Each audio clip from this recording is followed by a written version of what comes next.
Hello mga kakigol. What's up, what's up? So, meron naman tayong electronic video ngayon. Electronic repair. So, mayroon tayong dalawang customer na nagpaayos ng battery. Dalawa ito parehong HP, no? So, tingnan natin ano yung mga problema. So, itong isa, HP, model HSTNN-CB1T. Itong isa naman is HP din. HSTNN-LV72. So, itong HP, napakaraming model ng batteries, no? Napakarami yung HSTNN series. So, kung nakapanood kayo sa mga previous videos natin, ang dami na nating na check or ni-repair. Yung iba, siyempre, yung iba pwedeng wala na ayos dahil totally damaged. Yung iba na ayos, no? Pero majority doon is mga HP. So ngayon meron tayong dalawang ayusin, no? Isang HP model HSTNN LV72 at saka HP model HSTNN-CB1T. Okay? So, unahin muna siguro natin itong isa. Itong HSTNN-LB72. No? Tingnan natin. So,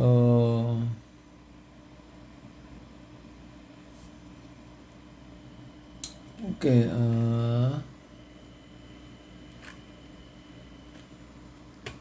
Open natin yung program natin. Open natin yung program natin sa computer. Okay. Again, kung nakapanood na kayo ng previous videos natin, alam nyo na yung program natin, no? Alam nyo na yung device natin, no? Alam nyo na yan sa previous videos natin. Kung hindi nyo pa alam to, tingnan nyo na lang yung mga previous videos natin about battery repair. Okay? Wag na natin ulit-ulitin about ano yung device natin, no? Ano yung capabilities ng device natin. Na-discuss na natin yan or na-explain na natin. Ano yung kaya niya. Pero yung ibang mga features niya pag nasa program na hindi pa natin lahat na encounter. So dahan-dahan. So every time na may repair tayo, posibleng gamit natin yung mga features niya, no? Na hindi pa natin nagamit doon sa mga previous repair natin. Okay? So, ito yung device natin. Ito yung professional laptop battery analyzer natin. So, punta tayo sa computer natin, sa program. Ang holder natin, may... Okay. So,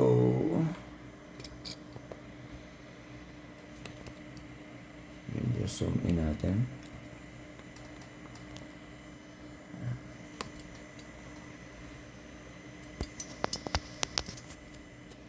Okay, yung program natin is ito. Open natin. Okay, accept. Again, naka-online tong program natin. No? Yung device natin dapat naka-internet. So, nakita niyo yung green doon. Ibig sabihin, hindi pa siya na-connect sa online, no? Or sa server ng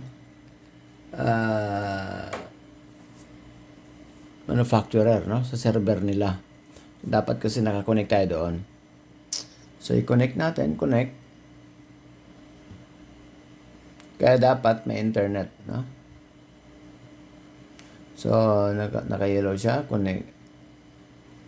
Oh, hindi natin na power on pa yung device natin. Power on natin.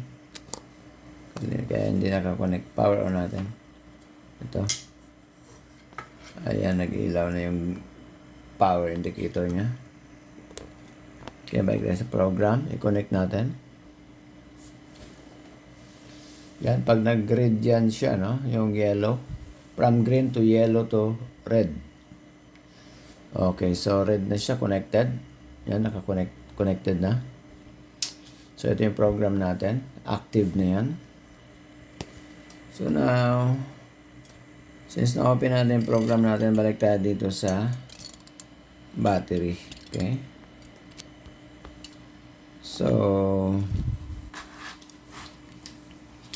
connect natin yung by the way, balik tayo sa program. Okay, balik tayo sa program.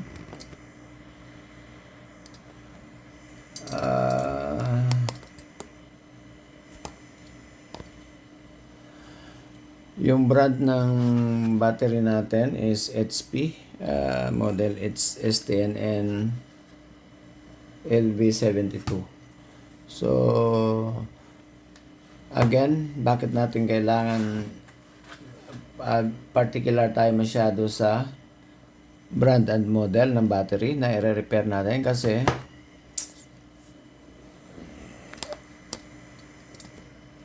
sa nag-blur to kasi hanapin natin yung tamang pin out, no, ng battery para ma-connect natin sa analyzer natin. So, yung model niya is HP. Then, model number. Kung walang part number, so, model number yung ano natin, ilagay natin sa para ma-detect niya, no? So, kung walang part number, it's either part number or model number. So, wala akong makitang part number dito. Kasi minsan yung mga, ito, mayroon siyang part number. 462890-422. So, subukan mo natin yung part number, no? Pag hindi niya na-detect, then gamitin natin yung model number niya. Okay. So, part number, maliit, gamitan natin ng saan yung pangbasa natin? Part number 462890.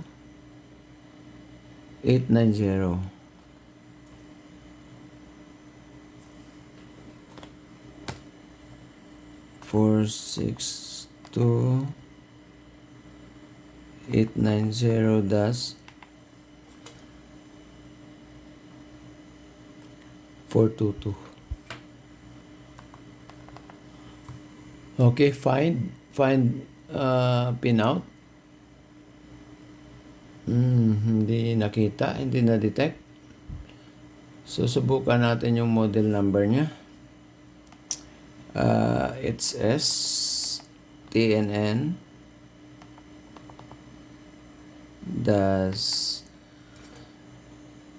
LV72. Okay. Find pin out.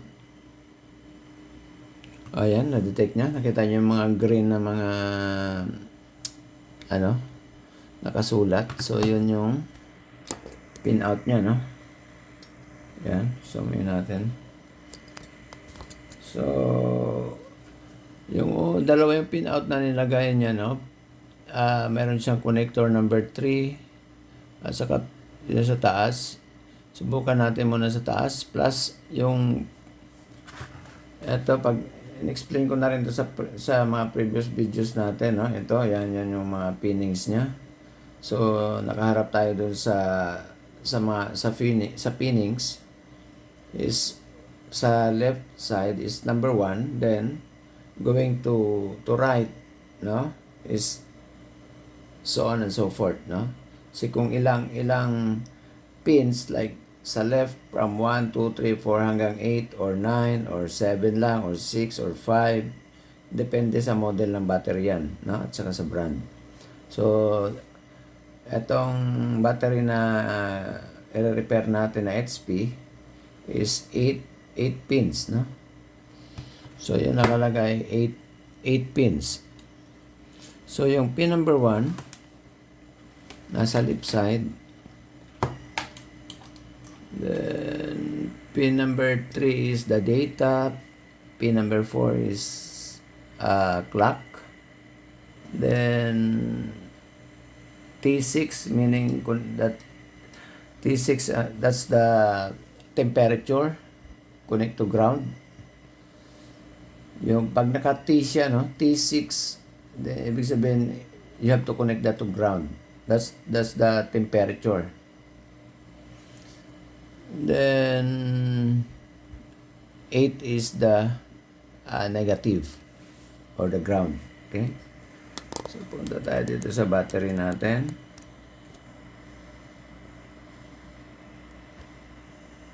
Okay.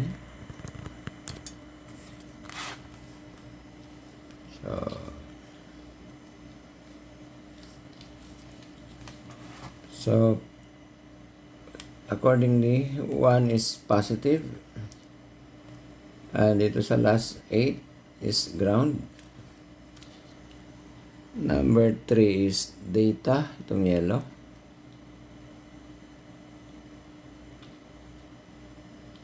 Pin number 3.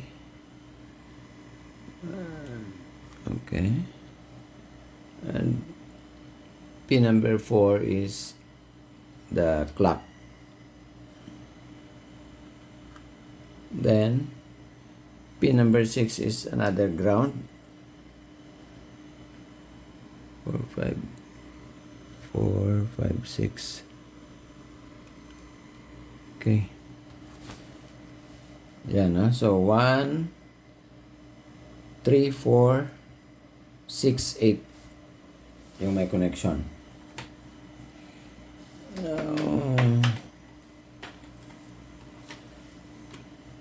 So it's connected na.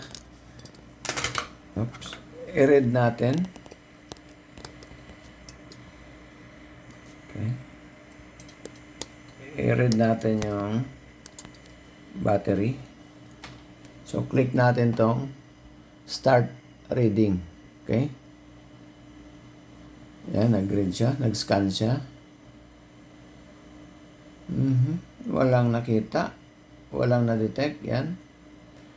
Nag-i-scan siya from top to bottom. Then balik na naman. Wala pa rin. So, subukan natin i-power on itong button na to. Kasi baka totally dead yung battery. So, walang supply sa loob yung circuit. Kasi meron siyang chipset doon sa loob na as if parang BIOS, no? Na merong program. So, walang supply. So, hindi niya ma-detect. So, subukan natin i-power on dito sa program. So, susupplyan niya yung battery, no? Power on natin. Okay.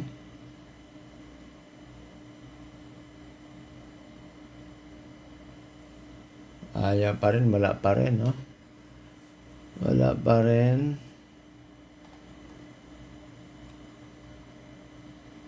Wala, hindi ma-detect.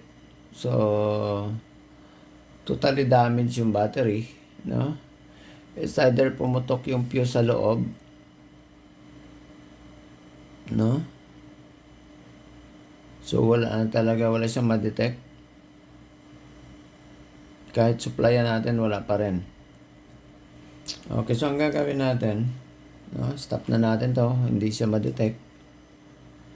Stop. Power off.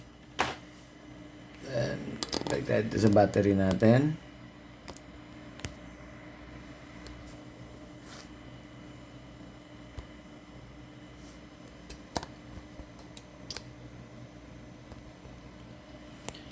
Balik tayo dito sa battery natin.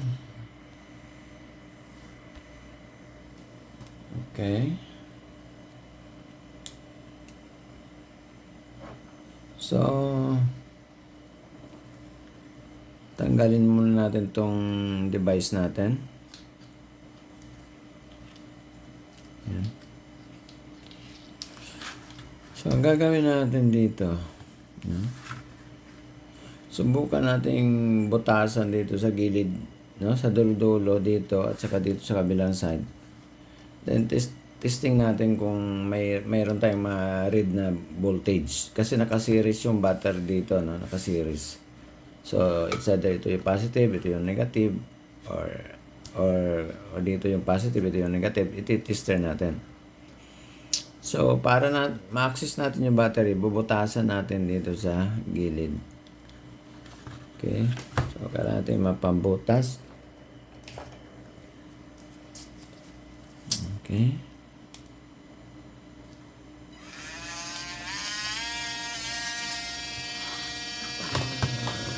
Butasan natin dito.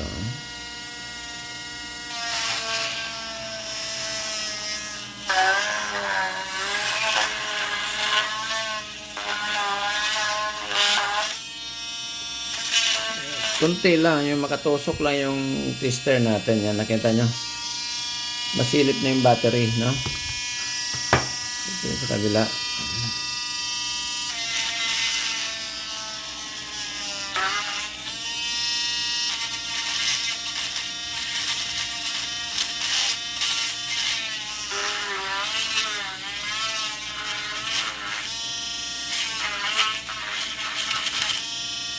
Yun na, nakita, masilip na yung battery.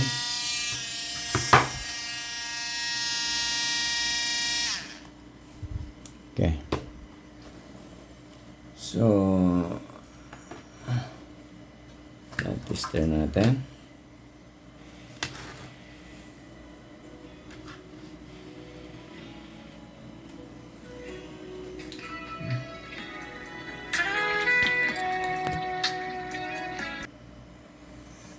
Okay, so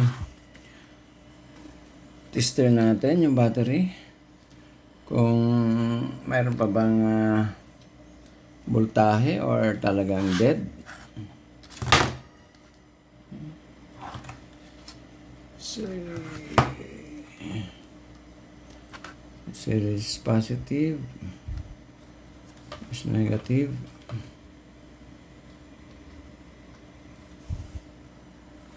Okay. Nakita nyo.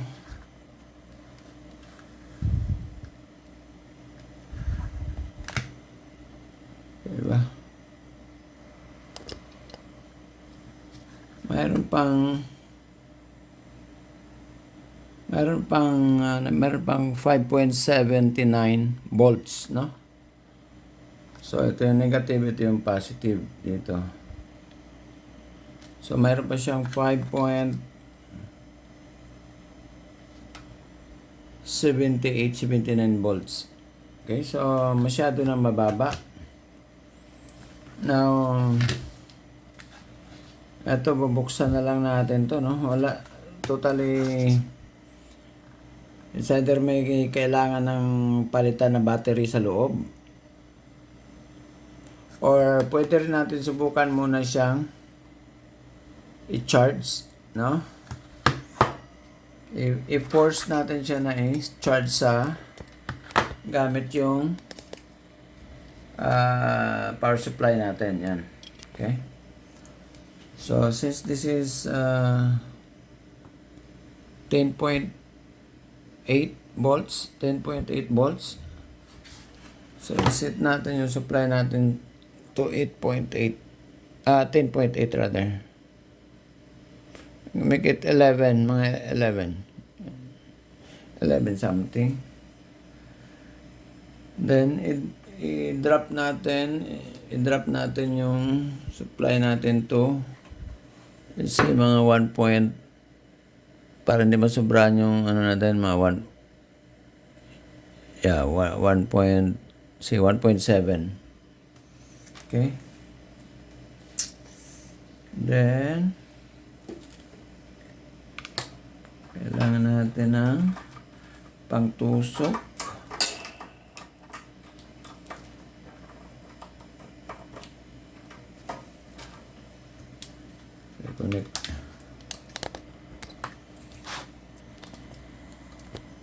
Connect natin dito yung supply natin.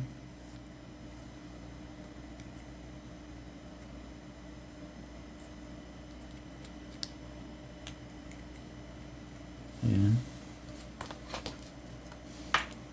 Then yung dulo, itusok natin dito. So, this is positive and this is negative.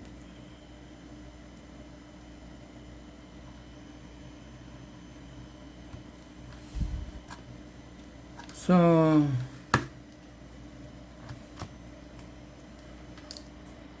tusokin natin guys. Ipo-force natin na i-charge tong battery kung tatanggap pa ng charge. So, wala na. Nakita nyo, tingnan nyo yung supply natin. Yan. Tusok ko yung supply dito sa butas. Wala na reaction yung supply natin. Ibig sabihin, pag wala reaction, hindi na tala tumatanggap ng charge yung battery. No? As in, parang totally dead. Hindi na siya tumatanggap ng charge. So, yung gawin natin dito, subukan natin i-open na talaga ito, no? Tingnan natin yung condition ng battery sa loob. Okay? Bubuksan natin. Okay, nabuksan na natin guys, no? Okay, so tingnan natin yung battery. Tanggalin natin para check natin totally kung anong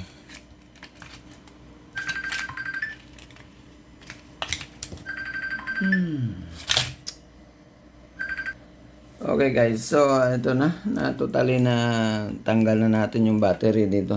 Matagal matanggal guys kasi yan parang naka-epoxy yung battery dito sa case, no. Basta-basta matanggal yan. Halos naka-epoxy. So ayan, dito na.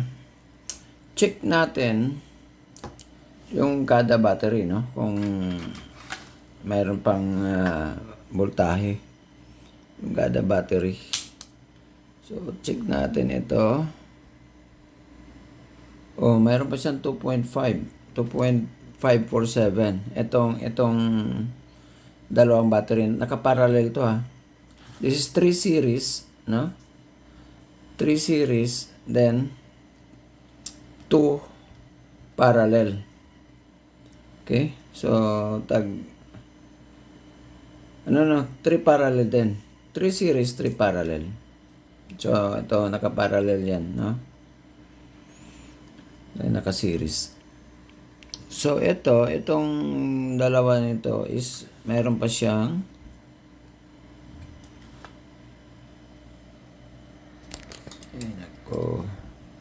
mayroon pa siyang 2.547 volts.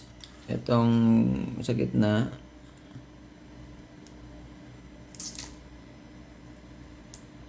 mayroon pa siyang 2.1. Mayroon pa siyang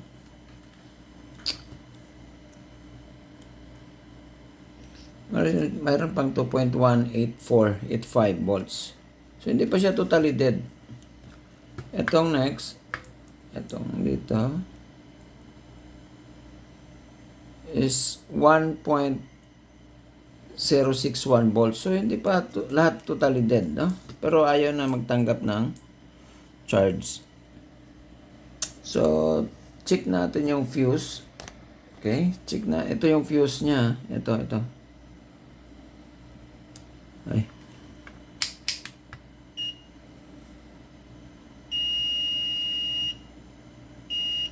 So, okay pa ang fuse, no? Hindi pumatok yung fuse.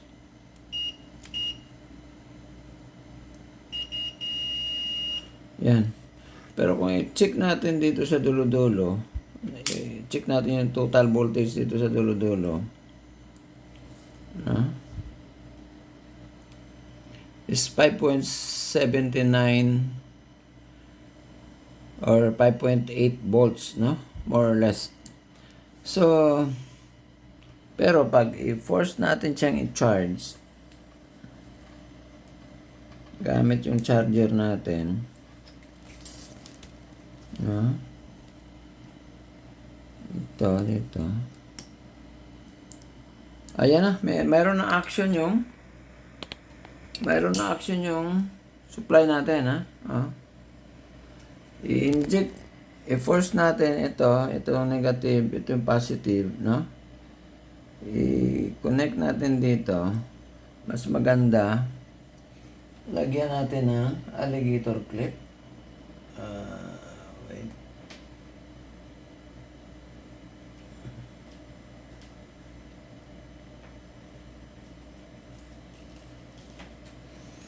Ito na alligator clip.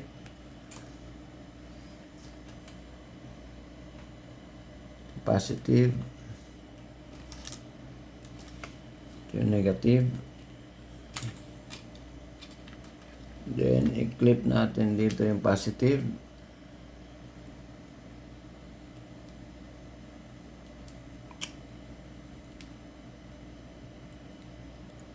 Okay.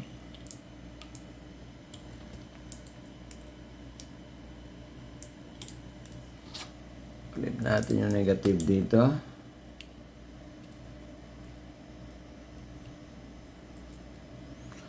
Yan. So, yan. Nag-react yung battery, yung supply natin. Tingnan natin, kung mag-a-add yung voltage. Then, subukan natin i-scan uli kung ma-detect na siya sa analyzer natin. Okay?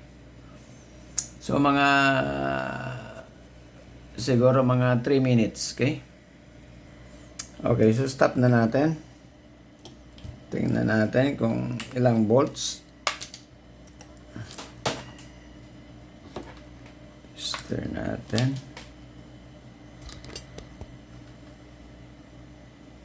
And then, so this is negative, this is positive. So mayroon na siyang 9.4 volts. So talagang tumanggap pa siya ng charge, no? Then subukan natin i-connect ulit sa analyzer natin. Connect natin ulit sa analyzer natin. Then this is plus, this minus, and data. This is data number 3. This is clock number 4 and T6 dito. Okay. Then, i-scan natin ulit.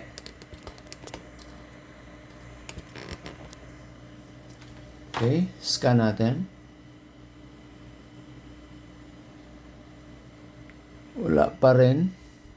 I-power natin.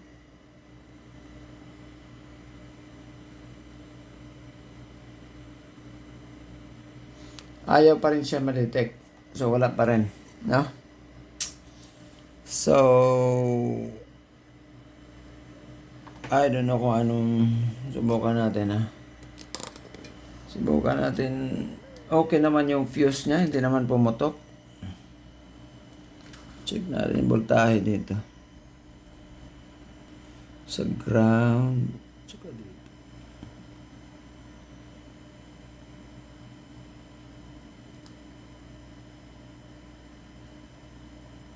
Mayroon naman voltahe dito sa after sa fuse.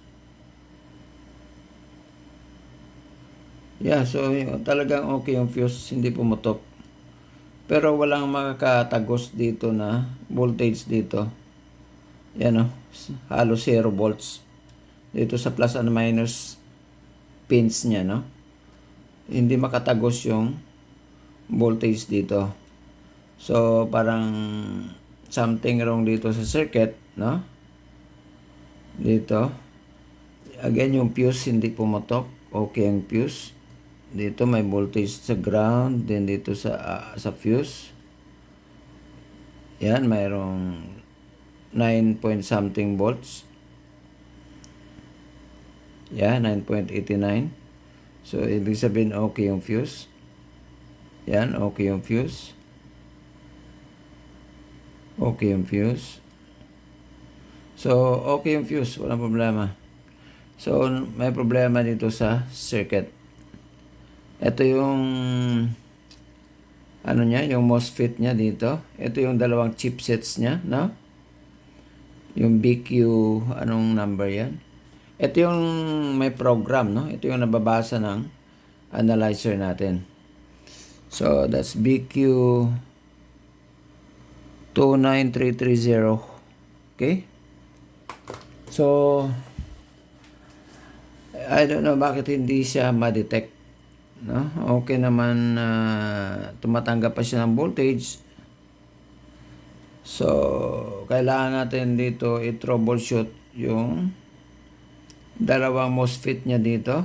No? Dito na dumadaan. Tingnan natin kung mayroon dito. Kung mayroong voltahe dito.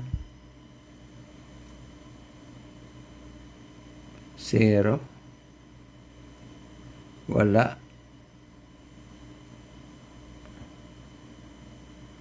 Wala, hindi makalusot dito yung voltahe, no? Sa dalawang MOSFET.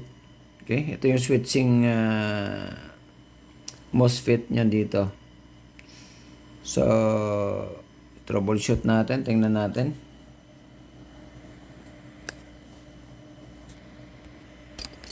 Hello guys. So, ginawa natin guys, tinister natin yung mga ano dito, yung mga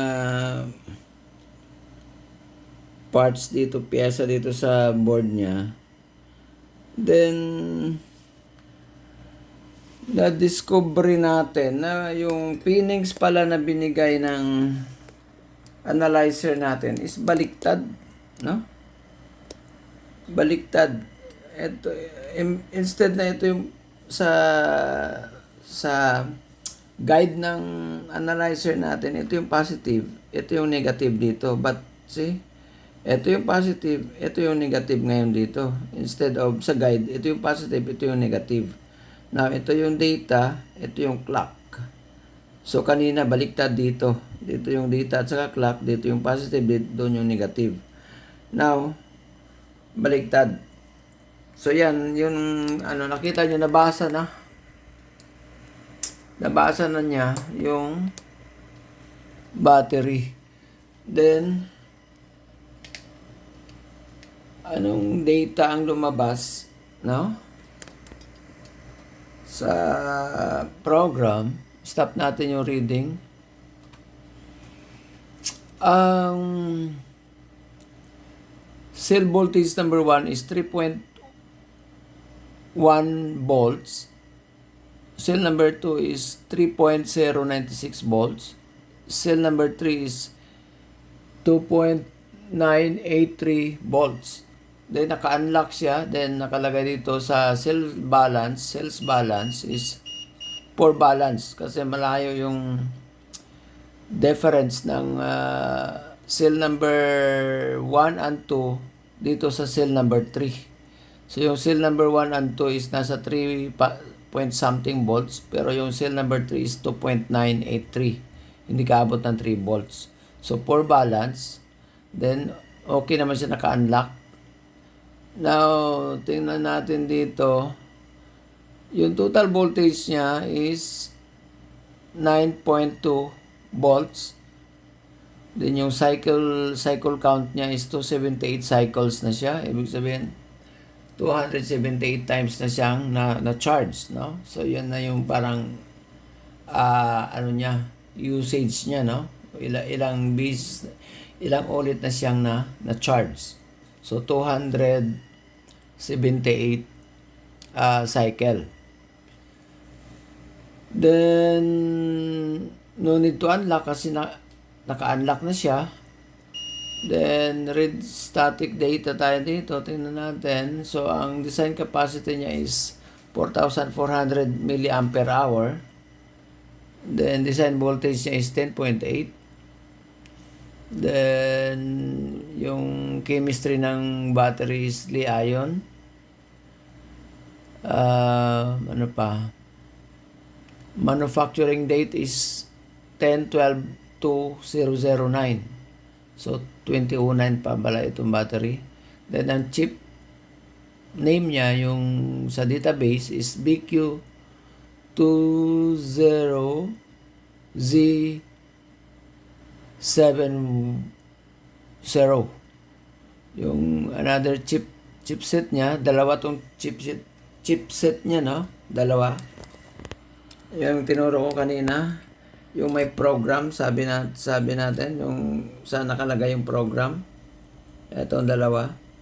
Ito yung chipset database BQ20Z70.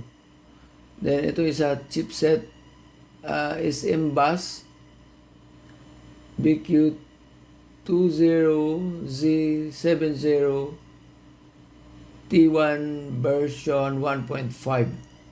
Ito, so dalawang chipsets, no? Now, tingnan natin yung capacity niya. So, wala siyang capacity. Yung health niya, below 4. So, talagang, talagang kailangan na palitan tong battery, no? Yan, nakita nyo. Very poor na siya. Below 4 yung health niya. Pero subukan natin siyang i-charge muna. Tingnan natin, ha. Punta tayo sa charge. Kung talagang tatanggap pa siya dito ng charge sa analyzer natin. Then start charging. Tingnan nyo yung graph. Yan. So, tumatanggap pa naman siya. Yan, nakita nyo, umakyat pa dahan-dahan yung mga voltages. Pati yung current, tumataas din. Yung blue is the current. Yung brown is yung cell number 3. Yung purple is cell number 2. Yung green is cell number 1. Then itong red is yung voltage, no? Battery voltage. Kumbaga total voltage, no? Itong red. Itong blue dito sa baba is the total current, battery current. Yung tatlo, yung brown, green, and purple, those are the cell voltages, no? Cell 1, 2, 3. Cell number 1, 2, and 3. So, umakyat pa naman, no? Good pa naman. Yan, nakita nyo sa graph. Yan. So, umakyat pa. Yan. Pati yung current, malapit nang maka-reach doon sa voltage. Yan, sumabay na siya. Yung 3 cells, voltages, yan, umakyat din. So, subukan na lang natin tong i-charge. Tingnan natin kung yung health niya is ma-improve. Okay, stop muna natin charging dito. At least nakita natin nagcha-charge pa siya. Balik tayo dito sa battery info. Okay. Then, i-clear muna natin. Then, reading natin ulit. Ayan, balance na siya. Oh. Kita nyo? Mabilis nag-balance. Ibig sabihin yung mga battery, okay pa. Yan o. Cell number 1 is 3.2. Cell number 2 is 3.2. And cell number 3 is 3.2. Then, balance. Okay? Then, check natin yung capacity. Wala pa rin, 0. So, ang ano nito, kulang lang ito sa charging, no? Kailangan talaga i-charge. Pero so far, I think okay pa siya, no? Okay, so yan. Ito yung primerong battery natin. So, sa tingin ko, i-charge lang natin to ito tuloy-tuloy. Baka babalik pa ito sa normal. Okay, balik natin sa case. Charge natin. Tingnan natin, okay? So, this is battery number 1. Tanggalin na natin to. So, ang conclusion natin dito is possibly okay pa ito, no? Kailangan lang ng continuous charging para bumalik sa normal yung condition niya. Okay? Pero una-una hindi siya ma-detect. Okay? So, ito naman yung number 2 na battery natin. So,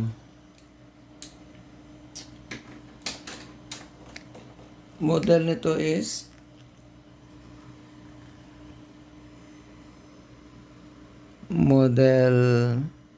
it's TNN CB11T. Okay, subukan natin. Like tayo sa program. Okay. Then i-clear natin to. HP pa rin, yung model niya is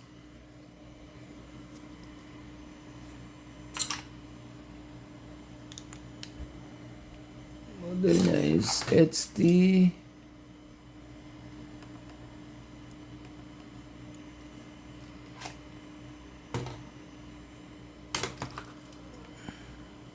CB1T. HT CB1T. Okay, find pin out. Okay, so 5 pins lang ito, no? 5 pins lang. So, yung 1 is plus. By the way, gusto ko lang i-emphasize ulit yung dito sa battery number 1 natin kanina. Baliktad yung binigay na pin out ng program, no? So, ang nakalagay sa program kanina, ito yung positive, ito yung negative dito. But, in real life, ng batteries, ito yung negative, ito yung positive dito sa kabilang side. Okay? So, minsan, nagkakamali din yung pagbigay niya ng pin out, no? So, by this time, tingnan natin. Ang pin 1 niya is positive, then pin 2 is data, pin 3 is clock, pin 4 is the temperature, and 5 is negative. Okay? So,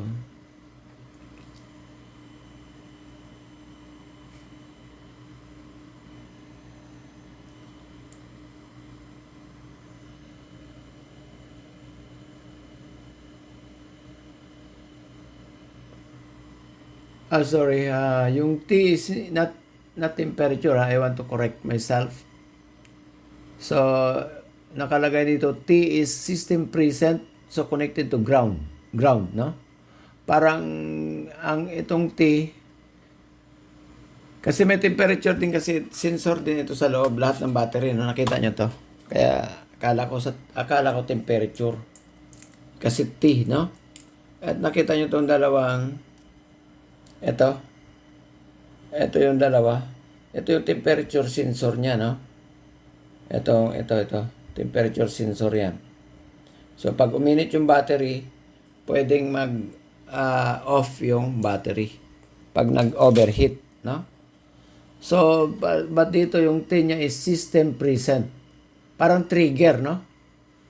So, pag nakalagay yung, mayroong nakalagay na T sa pinnings, ibig sabihin, you have to connect that to ground. Okay? So, ibalik tayo sa battery. So, accordingly sa program, ito yung positive, pin 1. Then, pin number 5 pins lang ito ha. Pin number 5 is ground. Pin number 2 is data. Pin number 3 is clock. And pin number 4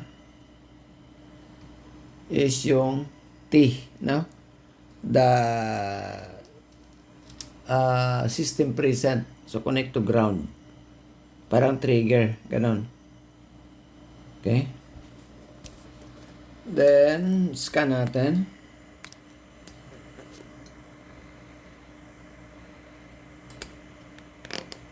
Scan natin siya. Start reading. Wala. Ayaw. Pin number 1, data number 2, clock number 3, system preset number 4, and 5 is negative. Tama naman yung pagka-connect natin sa pinnings, no? Pero hindi siya ma-detect. Subukan natin power on dito. Power on. Okay. Ayan, na-detect. So, ibig sabihin, pag hindi siya na-detect, no, i-power on nyo yung system, yung program, then, susuplayan niya yung battery from the analyzer, then, yun, mababasa niya na, no? Then, nakalagay doon, nakita nyo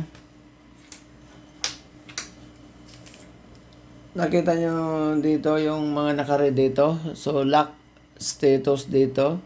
Nakalock siya. Ang status niya nakalock. Then, sales balance. Bad balance, nakared. Maximum imbalance niya is 255 millivolts. No? Cell 1 to 3. Masyadong mababa yung mga voltahe. Kaya nga hindi siya ma-detect dahil parang hindi niya kayang supplyan yung mga chipset sa loob. So yung cell number 1 is only 482 millivolts. So hindi nga nakaabot ng 1 volt or even 1/2 volt, hindi, no? 482 millivolts lang. Cell number 2 is 593 millivolts. Cell number 3 is 736 millivolts. So, nakalock.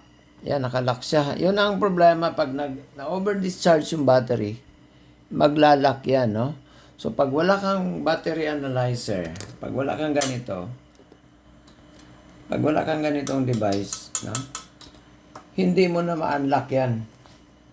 There's no way para ma-unlock mo yung battery. So, pag hindi mo siya na-unlock, hindi mo na magagamit yan kasi hindi na yan tatanggap ng charge, no? Hindi na rin siya ma-detect ng laptop mo pag nag-lock na siya. So, kailangan mo i-unlock gamit itong analyzer. Okay? Ganun ka-importante. Pag nag-lock yung battery, ganito, naka-lock. No? Yan, nakita nyo? Naka-red. Lock status niya is naka-lock. Now, subukan nating i-unlock, no? Stop natin yung reading, stop. Punta tayo dito sa reset.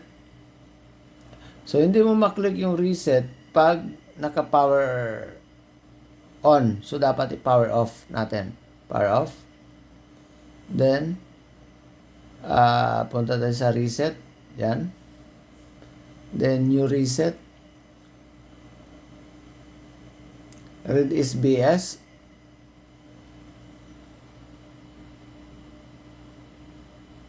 So, nakalagay dito is wrong battery communication, check the wiring. So kasi nakalagay dito, cell number 1 is 0 volts, cell number 2 is 0 volts, cell number 3 is 0 volts. So wala siyang ma-detect na voltage. So hindi mo siya ma-reset pag ganito ang status ng voltage ng battery, no? Yung wala siyang mabasang voltage. Hindi mo siya ma-reset. So hindi mag-activate yung chip reset niya pag walang voltaheng ma-detect yung analyzer. So ang gagawin natin, guys, no? Hindi mo rin 'to ma-charge. Tingnan natin kung ma-charge natin, pero naka-lock eh. 'Yun ang problema, guys. Ito sabi ko, dahan-dahan natin magamit yung mga ma-explain kung ano yung capabilities ng analyzer natin. Pag end reset mo to, kasi hindi nga natin ma-reset dahil wala siyang mabasang voltages. So, i-end natin yon. Then, balik tayo sa info. Yan, nakalock siya. Punta tayo sa charge menu. Then, i-clear natin to. Record to kanina ng yung unang battery na charge natin. Clear natin yan. Clear graph. Then, subukan natin i-start charging kung mag-charge ba. Yan. So, kung nakita ninyo, walang lumabas. Nakalagay dito. Yan, parang naglagay siya naglabas siya ng error. Nakita nyo dito. Ito. No battery communication. Charging procedure has been stopped. So, walang lumabas na graph dito. So, wala ring nabasa na voltages dito. Wala. Lahat wala. Wala siyang mabasa. So, ang gagawin natin, kasi na over discharge itong battery, hindi siguro nagamit ng matagal. Again, balikan natin sa battery info. Sobrang baba, sobrang drop yung mga voltages, no? Ng tatlong cells sa loob. Cells 1, 2, and 3. So, ang gagawin natin, pareho din sa ginawa natin kanina sa isa, no? Because there's no way para maano natin to, ma-unlock na wala tayong gagawin. So, kung wala tayong gagawin sa battery, hanggang yan na lang talaga, wala na. So, talagang sira na yan, no? Kung hindi mo hanapan ng paraan para ma-revive siya. So, tanggalin natin itong mga yung analyzer natin, tanggalin natin. Ang pwede natin gawin dito is, butasan na naman natin dito sa dulo-dulo, then, i-force na naman natin siyang i-charge. So again, hindi nyo ma-charge yan dito sa mga pins, kasi nakalock siya, hindi tatanggap ng charge yan. So talagang dito lang diretso sa battery yung charging natin. Okay? So, butasan na naman natin siya ulit.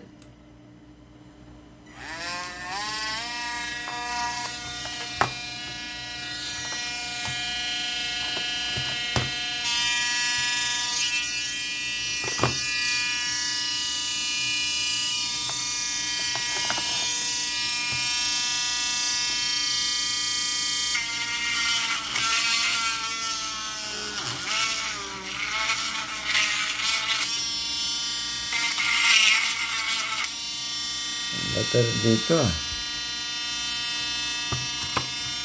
Kabila.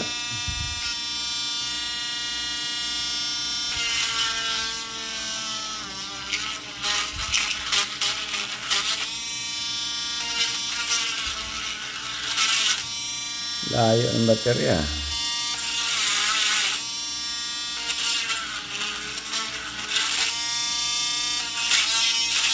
Oh, walang laman.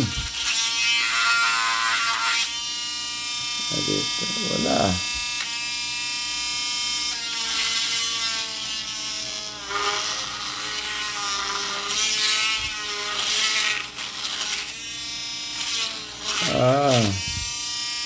dito lang yung battery.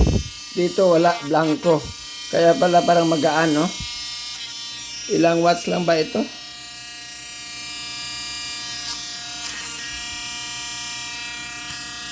Ilang watts lang? Ilang volts? 10.8 din siya. 10.8 din siya. 27 watt hour lang siya, no? So, ito yung battery niya, nasilip na dito. Sa kabilang side.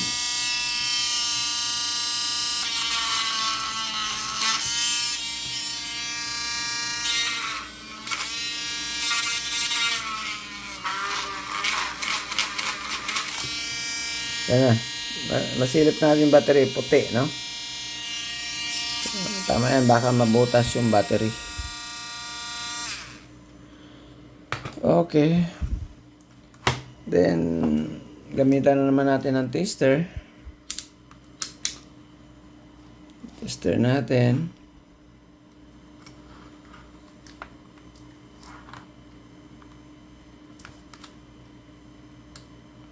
So, yung voltahe niya is 1.884 lang, no? Masyadong drop. So, subukan natin i-force ngayon siya i-charge ulit. Ilan ba yung voltahe niya? 10 point.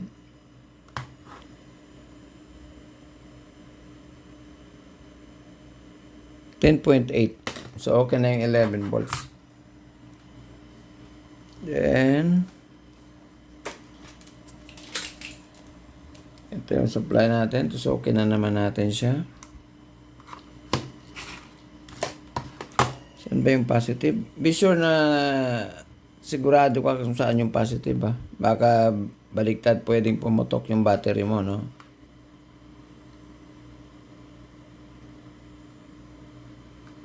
Oh, so, ito yung negative, ito yung positive.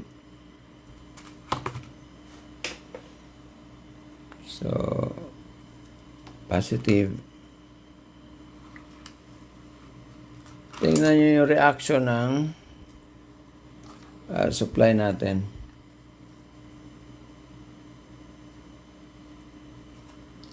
Okay. Tingnan nyo yung reaction ng supply natin. Pag nag-react yung supply, ibig sabihin, tumatanggap pa siya ng supply. Yan. So, yan. Umakyat yung power, yung watts. Natin. So, siguro mga 5 minutes na ipo-force natin siya para talagang tataas yung voltahe niya.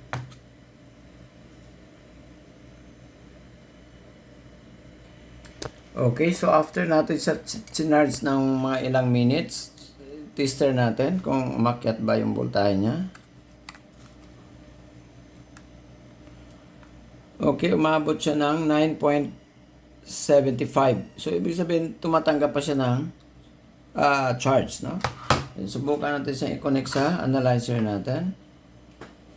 Yan natin kung anong maging resulta, kung kaya na ba natin siyang i-unlock.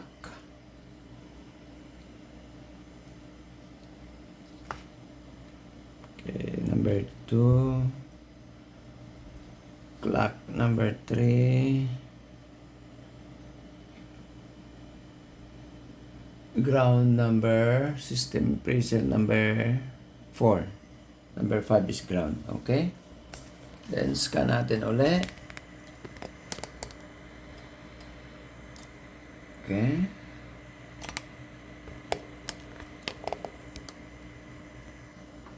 So, i-clear natin to. Ito yung dati. Then, start reading. Okay, power on natin. Power.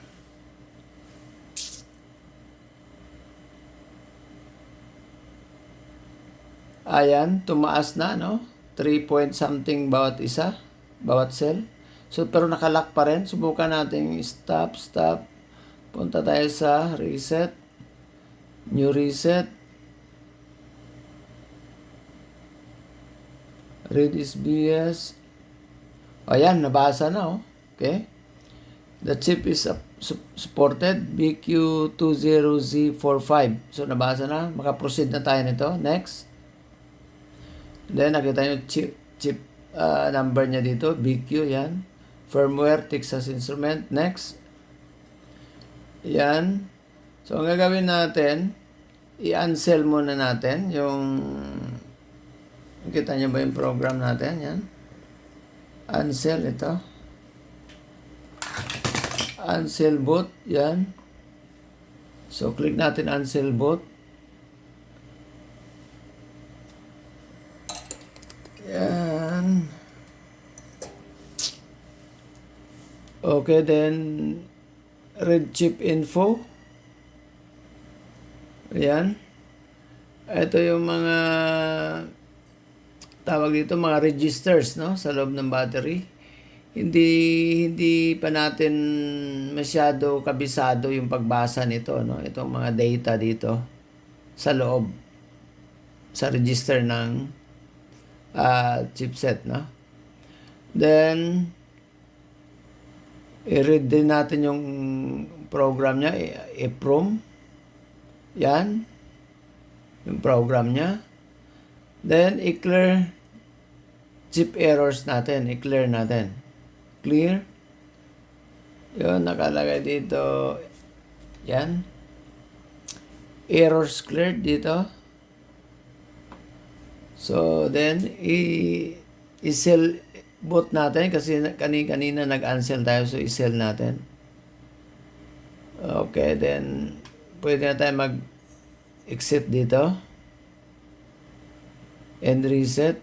Then, battery info. Then, i-clear natin to. Then, i-read natin uli. Tingnan natin kung naka-unlock na.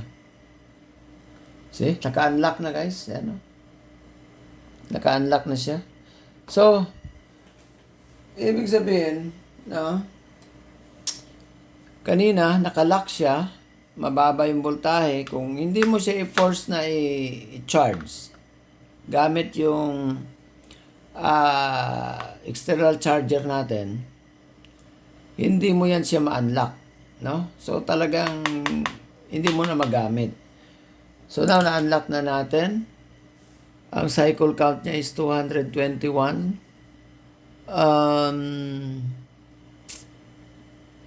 Capacity,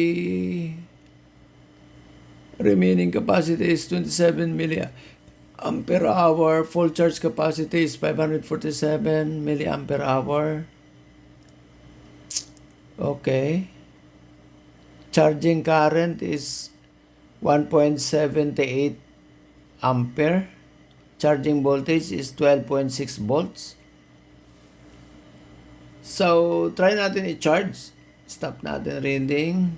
Punta natin sa charge. Then, kanina ayaw tumanggap ng charge, di ba? So, ngayon subukan natin charge. Yan, nakita nyo? Lumabas na yung mga graph dito. So, mayroon na mga voltahe dito sa baba. Cell number 1 is yan. Ang maximum niya is 3.17 volts. Ang current niya is 3.2. Cell voltage, current is 3.3. Current voltage, ha? And maximum voltage is 3.3. Cell number 3 is, the current voltage is 3.4, maximum voltage is 3.4. Current, ang battery current, no, ang current niya, current, ano ba? Current, ibig sabihin yung present, no? Iba rin yung current na kuryente. So, yung current niya is 1050 milliampere, umakyat. Yung maximum niya is 11 point something milliampere, umakyat din. Yung current voltage niya is 11 point something volts, then maximum voltage niya is 11 something volts. Yan, yung mga graph, dahan-dahan umakyat yan. Pati yung current umakyat, yung blue. Okay, umakyat, ito yung total voltage sa taas na maabot na ng mga cell voltages. May lumagpas pa nga yung cell number 3. So, ibig sabihin, ang nangyari nitong battery is talagang na-over-discharge lang ito or hindi siya na-charge ng matagal. So, kita mo yung cell number 2, maabot na siya ng 4 point something volts. Cell number 1 is 3 point, almost 4 volts na rin siya. Cell number 3 is almost 4 volts na rin siya. So, maganda pa. Tingnan natin. Yan, umaakyat pa, oh. See? Umaakyat pa. Yung cell number 2 nga is, oh yan, umaabot na ng 4.2 volts. Ay, nag-drop. Biglang nag-drop. Yan, nag-drop. Kaya nangyari, ba't nag-drop? Parang baba bigla ang voltahe at saka kuryente. We'll see.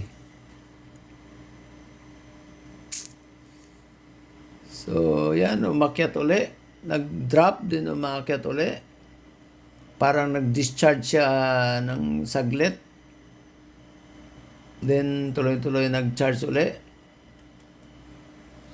So, ganun kaganda yung analyzer natin, no? Then, pwede natin to stop charging muna. At least kita natin, tumatanggap talaga siya ng charge. Balik tayo sa battery info. I-clear natin to, then start reading tayo ulit. Tumaas na yung mga voltahe, no? Pero hindi lang balance, poor balance nakalagay dito sa cells balance. Kasi layo ng diferensya. Hindi naman ganun kalayo, no? 67 millivolts yung difference between cells 1 and 2. So, yan natin. Tingnan natin yung capacity. Yan, umakyat na ng konti yung capacity. Yung health, ayan, umakyat din ng konti. Lumagpas sa 4. Medyo orange, no? Medyo, so, ito, clear natin, then read natin. So, ang manufacturing date ng battery na to is 2010 pa. So, yan, Li-ion pa rin. Design capacity is 2.5 ampere hour. Design voltage is 10.8 volts. Okay? So, goods pa ito, no? Tuloy-tuloy lang ito i-charge. Itong battery na to. So, yun, no? Ganun lang pag-revive ng battery. So, yan. Okay na to. Balik tayo sa charging ulit.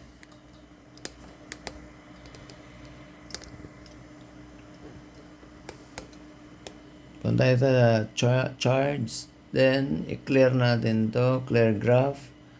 Start tayo ng bago. Okay. Ayan. So, okay pa, no? Yan, umaakyat agad. Yung voltahe. So, dalawang battery na naman yung na-repair natin, guys, no? Dalawang battery naman, for HP. So, araw-araw tayo nakakatanggap ng repair, no? Na mga batteries, laptop batteries. So, that's all for today. Ibang battery model na naman maybe yung ma-encounter natin sa sunod na video natin. Okay? So, sana may natutunan kayo, guys. Yun lang. Bye.